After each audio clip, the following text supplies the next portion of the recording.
Good morning. It's the same just a few hours ago. It is the same shirt as a few hours ago, yeah. Good morning, everybody. The Beehive Bunk has been active for several hours now, providing support to the teams in Auckland who are coordinating the emergency response as a result of extensive flooding across the Auckland region.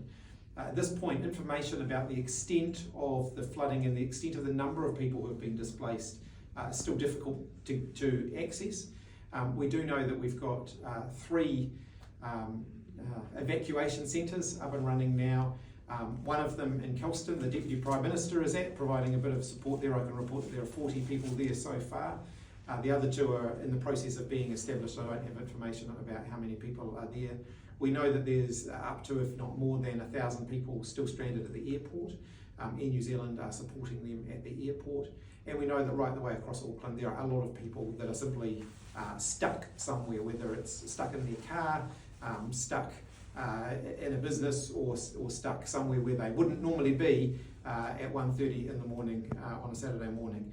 And so my message to Auckland is at this point is please just be kind to one another and provide as much support as you can to one another, because while the emergency teams are doing their best, in many cases their mobility is also currently restricted, so they can't actually get to where they need to be as well. And so at this point right now, with water still very high and there's still a lot of weather there, we're really asking people to do everything that they can to support each other.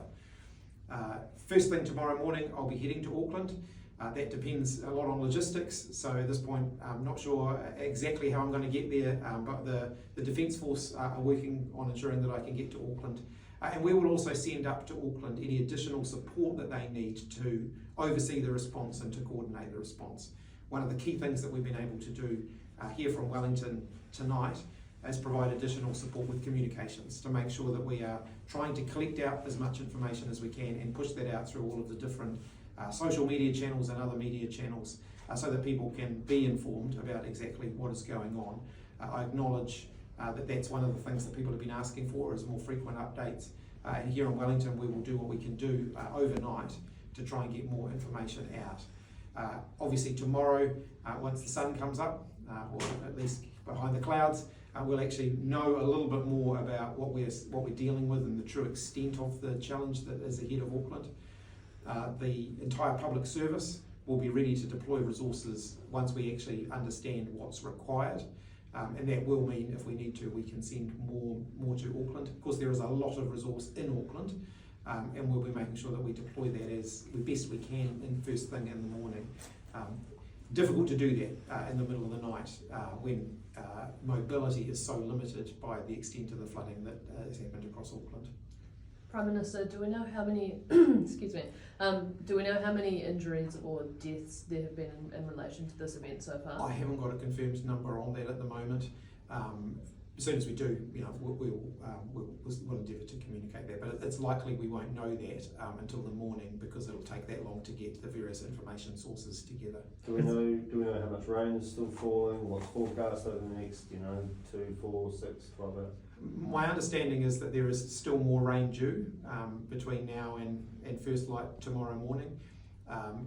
The extent of that is kind of unpredictable. The forecasts weren't predicting this much rain this fast. The feedback that we've had from people on the ground in Auckland is that when the rain hit, it hit very hard and very fast. And the forecasters certainly weren't predicting that.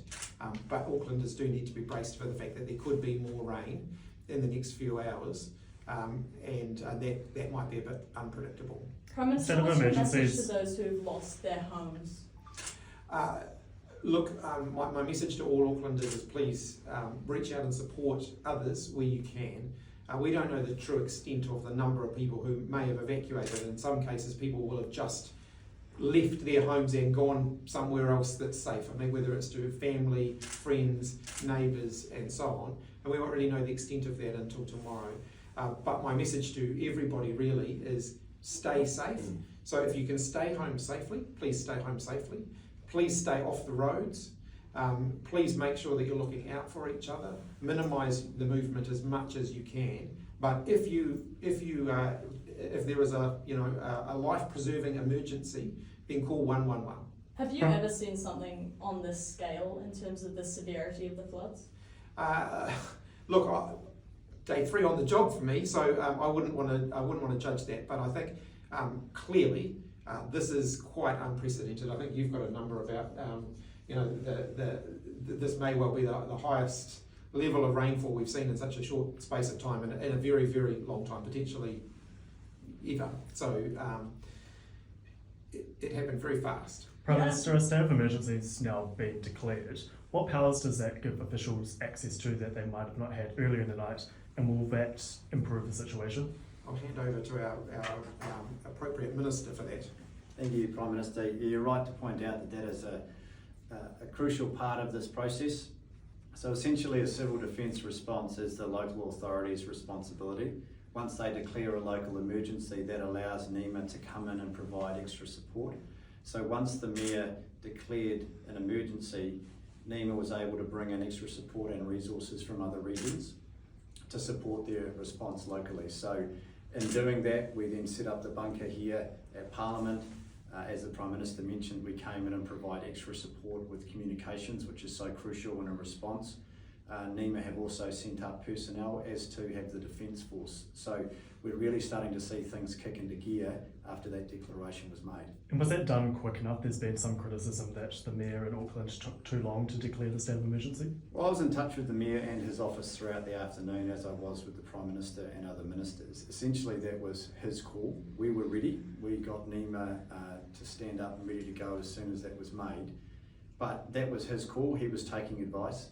But it's unusual to make judgments and reviews of responses when they're part way through. There will be a review, there always is in every response, because there's always lessons learned. But in terms of determining whether that declaration was made early enough, that's for later. At the moment, our sole focus is on the response and making sure that people are safe. Minister, we've had a lot of concerns raised with us by Auckland residents at the communication, or the lack thereof, from officials in Auckland tonight. Do you have any comment on that? Well, what you would have found is after the declaration was made and NEMA was able to step up and assist, that the communication was much clearer and much more regular. Those posts are coming through every half an hour now. And the message that we said was that even if there isn't anything to report, still say something. Because actually finding out that there's no deterioration in the weather, or that there's no other evacuations in their neighbourhood, that's as reassuring as anything. So an update of no progress or no deterioration, that's still reassuring to people. So we wanted to make sure that once we stood up to help out, that we were able to provide that support, and you'll see that it's much more regular now. So you said that the central government was ready. Was that you saying that the local government wasn't ready? They were too slow to get to that state of emergency? Whenever we are informed of a weather event of this scale, because the warnings were there, the Prime Minister's right that no one predicted that it would be this severe. Similar to Nelson earlier in the year, the weather front was supposed to keep moving, it stopped. We're not sure what happened here, but it was certainly more rain than was predicted. But whenever there is a warning, NEMA gets ready. And we'd rather get ready and not be needed than not get ready and be needed. So that's standard process. Prime Minister, earlier tonight you tweeted that you wanted greater frequency of public communication. Was that an acknowledgement that it was too slow? Look, looking forward, I think we've got an opportunity to look back in due course. The key thing I think Aucklanders want to know right now is that we're doing everything that we can to keep them informed, to mobilise the resources quickly as we can to get it where it needs to be. That's absolutely what everybody is focused on. So one of the things that NEMA's been able to do is help with some of that frequency of communication in the last few hours, and they'll keep doing that as much as they possibly can. Our focus now is on identifying exactly what Auckland needs, what they need now, immediately, as soon as we can get a better handle on it once daylight arrives, we'll identify exactly what extra resources needed, and then we'll be able to mobilise that. We'll have teams working here in Wellington. We'll also have teams going to Auckland to provide additional support in Auckland. As I said, I want to get there on the ground so that I can see firsthand, but I will have a team of ministers here in the beehive to make sure that we can mobilise every part of government that we need to mobilise as soon as we need to mobilise it to provide that support. And that includes all of the resources available to us, including the Defence Force, who are already supporting as much as they can, but are on standby to provide that extra support tomorrow. Some government departments seem to end the updates on social media at about 8 o'clock and they went quiet for a while. Did you or any of your ministers send a message to them saying, actually, you need to continue communicating? Look, my message has been very clear for the last few hours that I expect as much information out there as regularly as possible. I acknowledge it's in the middle of the night, but this is an extraordinary event. And it is really important that we provide any information that we have, that we get that out to people. But the other message, of course, to Auckland is if you've got somewhere safe, get some rest. It's another big day ahead tomorrow. So, try and get some sleep as long as you're somewhere safe. Don't get out and about and move around. And don't put yourself at further risk. Look out for each other, but don't take any risks. Prime Minister, the opposition leader Chris Hipkins called for Auckland to be in a state of emergency before it was announced. Why was that not something that you decided to do? Look, ultimately, I'm not sure that that's going to make a lot of difference. We can look back on that in due course. The key focus has to be on what's happening now and on making sure that all of the support that can be provided is being provided. Is there any predicted time where there might be a high water mark, or is there any tidal component to this at all? My understanding is that high tide has just passed. What we don't yet know, of course, is how long the rain is going to kind of keep going for. So, but high tide passing, of course, helps with stormwater in due course. It's obviously only an hour or so ago. So, Could our central government had jumped in and intervened and declared a state of emergency before local government had? again, I'll defer to you.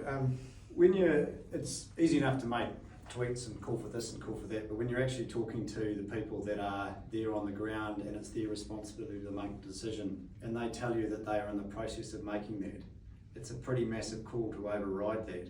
If the Mayor had refused to declare and I felt that it was warranted, I would have stepped in then. But when he's saying that I'm thinking about it, I'm looking at it, you take that on face value. In terms of the NZDF, are those resources on the ground in Auckland, or are they coming from elsewhere? A combination of both. We have some Defence Force resource on the ground in Auckland, obviously, and we can mobilise more as we need to. Obviously, it's the middle of the night and it's dark and we don't yet know what we're dealing with, and actually, getting people in and out of Auckland is very challenging at the moment. But the Defence Force is there. Obviously, they're ready to go once we know what's needed and where it's needed. Do we know how many passengers were stuck on the Auckland's tarmac? Because I think it was a 3 to 4 hour wait there. Yeah, I don't know how many were on planes. The latest advice that we've got is that there's somewhere around about 1,000 people at the airport, spread between the two terminals. I don't know how many of them were on the planes at the time, but it's a big number of people currently stranded at the airport. And the airport is closed until then. That's my understanding. Yeah. Do you know what damage there is at the airport at this stage? No, I mean I've seen some videos that people have posted on social media, which would suggest that there's been quite a lot of flooding within the terminals. In terms of the runway, I can only really rely on what I've seen in the media for that. So people can make their own judgments on that. Can you talk us through the communication you've had tonight with the Auckland Mayor? I haven't had any communications with the Auckland Mayor, but I understand that the Minister has. So, can you just talk us through the timings of that and the conversations that we had? Pretty much as soon as it became clear that there was an event underway in Auckland, I got a hold of Mayor Brown's number. I hadn't spoken to him before or met him, so had to find his number, gave him a ring, we had a chat, and then I was in touch with his office throughout the afternoon. And then when he declared, he sent me a text to confirm that he had declared. So we must have been in touch with his office about 5 or 6 times throughout the day before the declaration. Were you first in touch with them? First in touch, it must have been about 4:30 or 5, I'd say, when it was becoming pretty clear that something was underway. And when did he text to declare it was a state of emergency? It must have been roughly half an hour before that was made public, I'd say. I don't know the exact. So why did it take half an hour to make that public? Because we've had a lot of concerns from people saying that there was a period where Auckland CDEM hadn't posted anything and was yet to update its website. What do you make of their and the Mayor's response this evening? You said there were lessons learned throughout this. Are there any mistakes that were made this evening, or anything you would have liked to have seen done differently? There's lessons learned in every response. In the short time that I've been Minister, I've been to Bulla, Nelson, Marlborough, Northland, Taranaki. There's always lessons learned, and that's the same in this one. I'm not going to be drawn on what those lessons might be because we always have a review. But like I said earlier, is that our focus, once that declaration was declared, is providing government support through NEMA and other agencies. And since that happened, you've seen an improvement in the communications and in the response. And did the Mayor seem fully engaged, fully informed about what really was going on? Absolutely, yep. I'm not going to be drawn on casting judgment on his decision. He had a process to go through. As soon as he made that declaration, we were ready and we stepped up. And what security can the government provide to people who are leaving their house tonight or going to an evacuation zone and might be worried about what they're going to find when they get back? Yeah, of course it'll be a really anxious time for everybody. Being asked to leave your home, of course, is going to make anyone worry. But I guess the key message is that you should prepare to evacuate, but not evacuate unless you're asked, because they don't make these calls lightly. They're only doing it because they feel you have to, and it's best for you and your family if you're ready to do it. It's better to be prepared and not need to than not be prepared and get caught out. What specific support is the government putting in place for the Auckland region?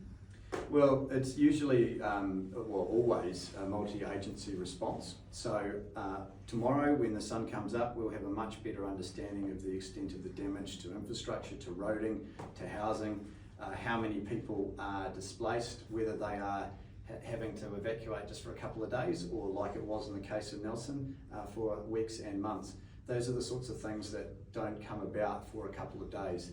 At the moment, we're still in that initial response stage of making sure that people are safe, and if they've had to evacuate, that they're looked after in the first instance. But let's say, hypothetically, that there are some people that can't return to their homes. Like we have in other regions, we'll make sure that they get temporary accommodation until their homes are fit to be returned to. Yeah, what's your message to the whānau of the person who died tonight? Well, obviously, is that something you would like to touch on? Obviously, our thoughts and prayers are with them, and it's just awful. Sincere condolences and sympathies to them, and I guess just to relay what the Prime Minister was saying, we need to look out for each other. So if you see someone that can't quite get to an evacuation centre but has had to leave their home, if you are in a position to do so, let's help them out, because none of us asked for this. We're all put in an awful situation. This is a freak event. Some people are saying that we're to stay on record. In a very short period of time, we've seen images of cars that were abandoned with the windscreen wipers still going. This happened very quickly, and it's causing a lot of distress to a lot of people. What's your reaction to sort of seeing members of the public step in and help out with the response at times? I'm not surprised. That's the New Zealand way. Every time there's a response in any community, there's going to be people stepping up. When you look at the emergency services, we've got paid staff, we've got volunteers, we've got people that have left their own family to go and help others. And it's not just in emergency services, it's those that are bringing food to evacuation centres, might be bringing some spare blankets or something like that. Every single severe weather event, when there is a response, you'll see examples of New Zealanders stepping up to help each other. Are you aware if there's a backlog in emergency services right now? Well, obviously, because the weather event happened so quickly, there was a number of calls in very short period of time. So what FENS and other emergency services were doing were prioritising those calls where life was threatened. Once they cleared those, then they moved to the next stage, and now there is no filtering. They're responding as they're coming in. And I think in the short period of time that they've managed to do that, they've done a phenomenal job. Prime Minister, can we just ask you a few more? Yeah, sure. Then we might wrap up, given it's now sort of 2:10. Yeah. Can you just talk us through the what the plan is looking like for Auckland for the next couple of days? Yeah. Look, I don't think we can really formulate a plan for Auckland until we know exactly what we're dealing with, and we won't know that until the sun's come up, until we've been able to actually get a good look at what's going on. But we'll be aiming to do that, and we'll be aiming to collect as much information as quickly as we can in the morning. That will help us to frame up what still needs to be done in terms of the emergency response, and of course make sure we get the recovery underway as quickly as possible. So what the extent to which recovery support will be needed, we won't know until tomorrow. And I just forgot if you said this at the start, but do we know how many people have been evacuated so far? No, we don't. I mean, as at last count, I understand there were about 40 people at the Kelston evacuation point. Of course, there'll be probably many more people who have been evacuated but have gone somewhere else. They've gone to friends or family or somewhere else where they knew that they could go. and we don't have a number on that. And last question from me, Prime Minister, given this is an election year, and Kieran, you mentioned before you were at the Nelson floods, is this just another example of climate change, and why is responding to these events so important? Tempting though it is, it's 2 o'clock in the morning and there's a whole lot of Aucklanders stuck in their cars and just waiting to get through floods. We could talk about the election perhaps once we've got them all home safely. But this is an example of climate change, isn't it? These big weather events. Look, it's an extreme weather event. We can talk about the politics around that in due course, but for now we'll focus on the emergency response. Thanks everybody. Awesome, thank you. Thank you.